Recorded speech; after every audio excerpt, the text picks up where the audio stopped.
Hello friends, welcome to my YouTube channel.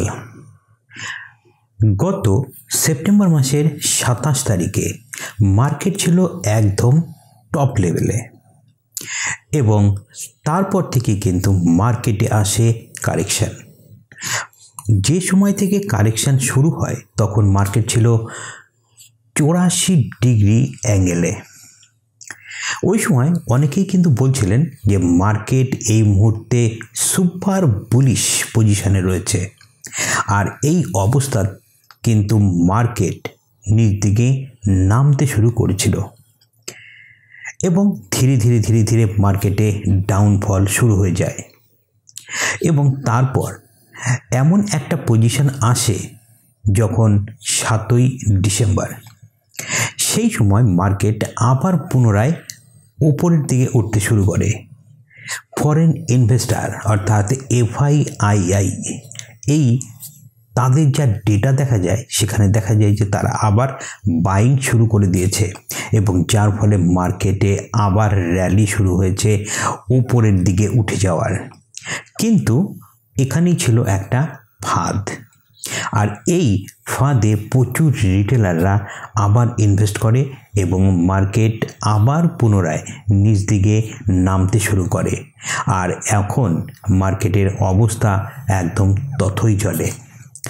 Market এভাবে ওঠানামা করবেই, ওপরে যাবে নিচে নামবে, এটাই মার্কেটের নেচার।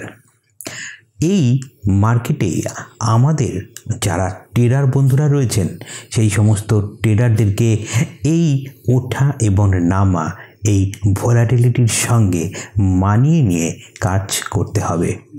তাই অবশ্যই বেশ কিছু মেথড আমাদেরকে সব সময় মনে রেখেই কাজ করতে হবে। ফেডারেল রিজার্ভ তাদের 25 বেসিস পয়েন্ট ইন্টারেস্ট রেট কাট করেছিল, যার ফলে মার্কেটে নাকি একটা নির্দিষ্ট পজিশনে আসার কথা। তারা এরপরে আগাম বলে দিয়েছে আগামী সাল অর্থাৎ 2025 সালে আরও 2 বার রেট কাট করবে। মার্কেট একটা স্থিতাবস্থায় আসবে, কিন্তু দেখা যাচ্ছে তা হয়নি, কারণ মার্কেটে আপ অ্যান্ড ডাউন বিভিন্ন কারণে হয়ে থাকে, আর এটাই হলো মার্কেটের ধর্ম। তো চলুন আজকে আমি আপনাদের সঙ্গে আরও বেশ কিছু কথা শেয়ার করব, যে সমস্ত বিষয়গুলি আপনাদের অবশ্যই মাথায় রাখা উচিত ট্রেডিং করতে গেলে। তো চলুন শুরু করছি সেই সমস্ত বিষয় নিয়ে আলোচনা করার। তো বন্ধুরা, আমাদের ইউটিউব চ্যানেল এসকে ওয়ার্ল্ডে আপনাদের সবাইকে স্বাগত। মার্কেটে এই মুহূর্তে ডিক্লাইন শুরু হয়েছে, আর সেই ডিক্লাইনটাও শুরু হয়েছে দুর্দান্তভাবে। আইভি এই সময় প্রচণ্ড ফিয়ারে চলছে। মার্কেটে যারা এই কাজটি করছে অর্থাৎ মার্কেটে যারা চালিয়ে থাকে তারা কি ভাবছেন সাধারণ কেউ? তারা 1, 2, 5, 10 হাজার টাকা নয়, তারা 600 কোটি টাকাকে ম্যানেজ করে। তাই তারা সব সময় তাদের স্ট্র্যাটেজি একদম সেট করে চলে। তারা যেমন লং টার্মের স্ট্র্যাটেজিকে সেট করে রাখে, ঠিক তেমনভাবেই শর্ট টার্ম বা সুইংয়ের জন্য কিন্তু তাদের স্ট্র্যাটেজিটাকে সেট আপ করেই চলে থাকে। এটা কখনোই চেঞ্জ করা কিন্তু সম্ভব নয়, কারণ এটা অল্প টাকার খেলা নয়, এখানে থাকে হাজার হাজার কোটি টাকা। যার ফলে এত টাকাকে ম্যানেজ করতে গেলে অনেক আগে থেকে প্রি প্ল্যান রেডি করে তবে মার্কেটে তারা এসে থাকে। বাজারে যে আপনারা ম্যাক্সিমাম হাই ভোলাটিলিটি দেখেন, এখানে থাকে হেজ ফান্ড, এখানে আছে কিছু ক্রুশিয়াল কিছু মেম্বার বা কিছু হাইলি রেসপন্সিবল ট্রেডার বা আরও কিছু থাকে, তারা হচ্ছে বেশ কিছু অপারেটর। তো এই সমস্ত সবাই মিলে মার্কেটে কিন্তু একটা ভোলাটাইল সিচুয়েশন ক্রিয়েট করে। এই ভোলাটাইল মার্কেটে আপনারা যদি ট্রেড করতে চান তাহলে অবশ্যই আপনাদের বেশ কিছু মেথড নিয়ে চলতে হবে। বিশেষ করে এই মুহূর্তে যা মার্কেট কন্ডিশন, এই রকম মার্কেট কন্ডিশনে আপনাদের অবশ্যই ট্রেডিং স্টপ লসটাকে বৃদ্ধি করতে হবে। Role of institutional investor. The institutional investor including FII play a significant role in the market movement. Their buy and selling decision can be create substantial volatility, especially a short-term trading. এটা আমাদের অবশ্যই মাথায় রাখা উচিত যে একটা short term ট্রেডিংয়ের ক্ষেত্রে এই সমস্ত FII-দের তাদের কিন্তু একটা সিগনিফিক্যান্ট রোল রয়েছে মার্কেটের প্রতি। দ্য কারেন্ট এই যে বর্তমান যে সিচুয়েশান চলছে এখানে কিন্তু বিশেষ করে ইনস্টিটিউশনাল যে সমস্ত ইনভেস্টার রয়েছেন তারা অ্যাডজাস্টিং করছেন এবং তাদের স্ট্র্যাটেজি বেসে মার্কেটের এই কন্ডিশনে তৈরি হচ্ছে। এই কারণেই আমাদেরকে এইখানে ট্রেডিং করতে গেলে বা এই অবস্থায় ট্রেডিং করতে গেলে আমাদের বেশ কিছু কন্ডিশন আমাদেরকে কনসিডার করে চলতে হবে।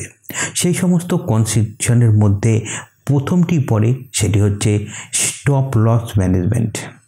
আপনাদেরকে জানিয়ে রাখি যে এই মার্কেটে অর্থাৎ এত ভোলাটাইল মার্কেটে কাজ করতে গেলে আমাদেরকে অবশ্যই যে স্টপ লসটি দিতে হবে সেটা হবে কোনো না কোনো সাপোর্ট লাইনে। যে আপনাদেরকে সেই যে সাপোর্ট লাইনটি তৈরি হবে সেটা যদি বড়ও হয় তাহলে আমাদেরকে অবশ্যই সেই বড় সাপোর্ট লাইন অনুসারে আমাদেরকে আমাদের স্টপ লস নির্ধারণ করতে হবে। টাইট স্টপ লস কখনোই রাখা চলবে না। সেকেন্ড যে পয়েন্টটি সেটি পজিশন সাইজিং। পজিশন সাইজিংকে আমাদের অবশ্যই যদি অনেক বড় থাকে তাহলে সেই স্টপ লস মেনটেন করা মুশকিল হয়ে যায়। ঠিক সেই জন্য পজিশন সাইজকে আমাদেরকে ছোট রাখতে হবে এবং সেই নিরিখে স্টপ লসকে আমাদেরকে বড় প্লট করতে হবে। নাম্বার যে পয়েন্ট সেটি হচ্ছে মনিটর ভোলাটিলিটি। ভোলাটিলিটি ইন্ডেক্স এই আইভিকে আমাদের অবশ্যই সবসময় মনিটর করা উচিত।